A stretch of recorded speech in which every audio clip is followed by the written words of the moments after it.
Maintenant, on va reprendre un tout petit peu de hauteur, enfin d'auteur, un peu plus de généralité avec Madame Christine Euro, qui travaille à EDF, qui est chef de projet de transition énergétique en milieu rural et qui a contribué à l'écriture d'un livre blanc sur le sujet.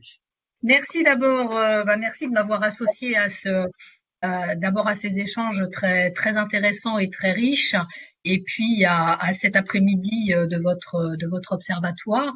Alors c'est vrai que je vais être un peu décalée par rapport à tout ce que nous avons entendu depuis un petit peu plus d'une heure, mais peut-être pas complètement sans connexion avec le sujet de la nature en ville. Euh, en fait, oui, je vais vous présenter un ouvrage donc que j'ai fait sortir l'année dernière en 2019. Je vous le montre rapidement à l'écran, mais il existe en version numérique et vous pourrez l'avoir sans aucune difficulté. Qui s'appelle Parfait, super, merci beaucoup. Qui s'appelle donc le livre blanc sur la transition énergétique en milieu rural. Alors en fait, la transition énergétique, transition écologique, tout le monde y est maintenant associé, hein, petits et grands, tous les types de territoires. On en parle de plus en plus et c'est tant mieux, mais tout le monde n'est pas armé de la même façon pour y faire face. Et moi, ce qui m'a intéressé l'année dernière, c'était de regarder un peu plus particulièrement comment les territoires ruraux, les communes rurales se saisissaient du problème, enfin de ce sujet, comment elles le traitaient. Et je vais vous en donner on va dire les principaux résultats de ce travail, dont le sous-titre est, et ça n'est pas anodin, comprendre pour agir. Parce que ce que j'ai voulu faire dans un premier temps, c'est d'abord d'interroger, d'aller sur le terrain pour voir comment cette thématique était perçue et travaillée. Alors, je vais vous donner juste quelques chiffres en introduction pour bien caler le périmètre sur lequel nous avons travaillé. On s'est calé sur la définition de l'INSEE, hein, concernant les communes et les communes rurales. En fait, il y en a 33 993, très exactement. Alors, ça bouge peut-être un peu dans le temps, mais en tout cas, c'est la grande majorité, c'est à peu près 4 communes sur 5. Ce sont les communes de moins de 20 000 habitants et qui couvrent à elles seules 77% du territoire. 15 millions de personnes y vivent, c'est-à-dire en gros 24% de la population active. Alors, vous comprendrez que, évidemment, quand on a de tels chiffres, on ne peut pas rester complètement insensible et ne pas s'interroger sur le poids qu'a l'énergie dans toutes ces communes-là, parce qu'il a un poids qui est plus important que dans la moyenne nationale. Je vais vous donner deux exemples qui vont tout de suite vous donner ce rapport de force, on va dire, hein. D'abord, pour les habitants, les ménages qui habitent en milieu rural dépensent en moyenne 20% de plus que la moyenne nationale pour leurs dépenses énergétiques. Le double effet, en gros, du chauffage, parce que les maisons sont souvent moins bien isolées, plus grandes, peut-être aussi un peu plus anciennes, et aussi sous l'effet des carburants, puisque en gros, un ménage, enfin les personnes qui habitent en milieu rural parcourent chaque année 22 000 kilomètres pour 16 000 kilomètres en moyenne nationale. Donc tout ça, ça fait un budget carburant, ça fait un budget énergie. Mais pour les communes aussi, les communes de 500 à 2000 habitants, l'énergie représente un poids important dans leur budget. C'est en moyenne 6%, alors que cette même rubrique énergie ne pèse que pour 4,2% dans le budget de l'ensemble des communes françaises. Alors, il n'y a pas que la consommation d'énergie, il y a aussi la production. Et la production, on se rend compte que là, toutes ces petites communes rurales, elles ont un gros avantage. C'est que elles ont plus de foncier, elles ont plus d'espace, et du coup, elles peuvent développer davantage les énergies renouvelables. Les chiffres le traduisent bien, puisque 80% de la production issue d'énergie renouvelable sur le territoire national vient de régions et de territoires ruraux.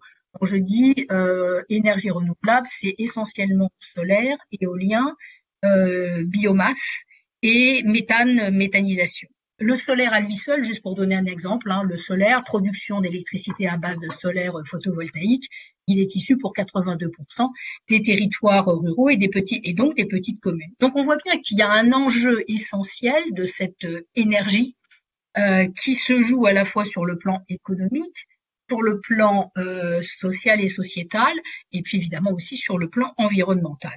Alors maintenant, en quoi a consisté ce travail du livre blanc? Qu'est-ce qu'on a voulu mesurer? Bien, on s'y est pris d'abord on a mené une 60aine d'entretiens avec différents acteurs. Alors, vous avez toute la liste des personnes qui ont été interrogées à la fin du livre, donc vous pourrez vous y reporter. Et on a mené une enquête en ligne en partenariat avec l'Association des maires ruraux de France. Et on a recueilli pratiquement 1100 réponses, ce qui donne un échantillon déjà assez représentatif. Alors, les familles, les questions, elles étaient en gros en 4 familles. Je vais vous en donner vraiment les très très grandes lignes et vous retrouverez tout ça de façon beaucoup plus détaillée et illustrée dans le livre. D'abord, la première question, c'était est-ce que la transition énergétique est une priorité pour vous? Est-ce que vous en faites? 38%, dans les personnes qui se sont exprimées, ont dit oui, c'est une priorité. 52% font déjà des choses en matière de transition énergétique. Après, ce qui est intéressant, c'est sur quel sujet. Et là, on a 3 grandes familles de sujets, vraiment massivement. Première famille première réponse qui est la plus, on va dire, la plus forte, travailler sur l'efficacité énergétique. Autrement dit, réduire les consommations. Ça ne vous étonnera pas par rapport aux chiffres que je vous donnais en introduction. Avec 2 focalisations essentielles, l'une sur travailler sur l'éclairage public et le deuxième travailler sur la rénovation énergétique. Le tout avec des taux de réponse qui sont supérieurs à 70%, pour vous dire que c'est vraiment la priorité. Deuxième grande famille de réponses et d'actions, comment agissez-vous? En développant les énergies renouvelables. On revient là aussi sur les quelques chiffres que je vous donnais en introduction. Le solaire se taille la part du lion, si je puis dire, avec 25%, mais aussi la biomasse et le chauffage à partir de biomasse pour 24% de l'expression. Et puis en troisième position, toutes les thématiques liées à la mobilité, notamment par l'installation d'infrastructures de recharge, qui sont un des axes de travail prioritaires pour 21% des personnes qui ont répondu. Alors ensuite, quels sont les freins? Parce que évidemment, il y a quand même des freins. Rappelons quand même que 35%, c'est-à-dire un gros tiers des répondants, ont dit ne pas avoir de freins ni de difficultés particulières. Mais pour les près de 70%, les 65% restants, les difficultés sont de 3 ordres. Financiers, à plus de 50%, ressources humaines qui sont insuffisantes, et puis le manque de compétences. Et puis d'autres disent, pour 38%, ce qui n'est quand même pas rien, nous avons d'autres priorités. Si nous faisons pas franchement si nous ne faisons pas massivement de la transition énergétique, c'est parce que nous avons d'autres sujets à traiter. Alors, quelles sont les attentes maintenant? Les attentes fortes, elles découlent en gros des sujets précédents. C'est un besoin d'aide à l'accès au financement. La plupart savent qu'il y a beaucoup de possibilités de se faire financer, qu'il y a des projets, des lignes différentes à l'ADEME, Banque des territoires, Caisse des dépôts, etc., les régions, mais ils ne savent pas vraiment comment y arriver et comment monter les dossiers. Deuxième attente très forte, c'est avoir des recommandations fiables sur les solutions. On sait qu'il y a des tas de choses à faire, mais quelles sont les meilleures technologies, quelles sont les plus fiables, quelles sont les plus adaptées à mon environnement? Ça, je ne sais pas trop et du coup, par peur de me tromper, je n'ose pas trop me lancer. Et puis, en dernier point, l'aide au montage de dossiers pour arriver justement à développer un projet. Alors, je voudrais vous faire maintenant un petit zoom sur 2 exemples qui pourront, dans certains cas, peut-être faire un peu le lien avec les sujets que nous avons passés en revue durant toute cette séquence. Je voudrais vous parler d'abord de la ville de Cluny, et ensuite je vous parlerai d'un projet de biomasse, de réseau de chaleur à base de biomasse bois.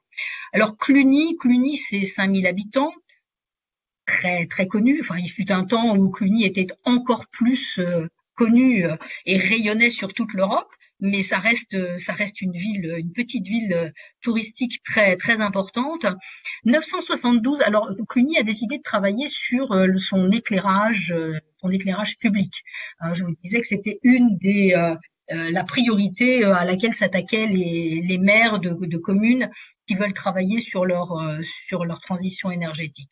972 points lumineux, dont la ville de Cluny s'est rendu compte en 2017 que 59% étaient vétustes, voire défectueux. Donc un appel d'offres a été lancé pour un marché global de performance énergétique et les critères ont été, enfin les attentes ont été très, très drastiques. L'idée c'était d'arriver à un taux de panne de tout cet éclairage public inférieur à 1%, avec une baisse de consommation, tenez-vous bien, de 71% à atteindre sur 8 ans. Et avec une baisse de puissance souscrite devait atteindre 59%. Autrement dit, vous voyez tout de suite là, le poids lourd, c'est à la fois, bien évidemment, la réduction de appelons ça peut-être de la pollution, mais en tout cas, réduction d'une consommation énergétique, et puis évidemment aussi des économies à la clé, économies en espèces sonnantes et trébuchantes. Alors, ce qui est remarquable dans ce projet, c'est que bon, il a été financé par divers moyens. C'est une filiale du groupe EDF qui s'appelle Citélum qui a remporté le marché. Et il y a eu des soutiens sur des fonds TEPCV, sur des fonds de certificats d'économie d'énergie. Mais ce qui est remarquable, c'est que, je vous disais, baisse de la consommation d'électricité, 71% en 8 ans, 40% ont déjà été réalisés en 2 ans, et on sait maintenant que cette économie ne sera pas réalisée en 8 ans, mais en 5 ans, que le programme y sera achevé au bout de 5 ans. Alors, toutes ces économies, je reviens un peu vers votre sujet, c'est autant de disponibles pour faire d'autres projets qui peuvent amener la nature en ville. Donc, c'est loin d'être anodin, indépendamment du fait aussi qu'il y a plus de, on va dire peut-être aussi plus de confort visuel dans la ville en tant que telle. Je vais passer maintenant au deuxième exemple, qui est celui qui a été mené par alors sous le pilotage, on va dire, du parc naturel régional des Grands Causses. Et là, l'objectif, le directeur de ce parc naturel régional des Grands Causses a dit très clairement, moi je veux faire de la transition énergétique un outil à valeur ajoutée. Je ne veux pas en faire une contrainte ni la subir. Donc déjà, il y avait une démarche très volontariste au départ, et ça s'est terminé par comment structurer un parc, comment structurer une filière bois en aménageant les forêts alentours et en travaillant sur ce patrimoine naturel présent sur la commune et autour de la commune.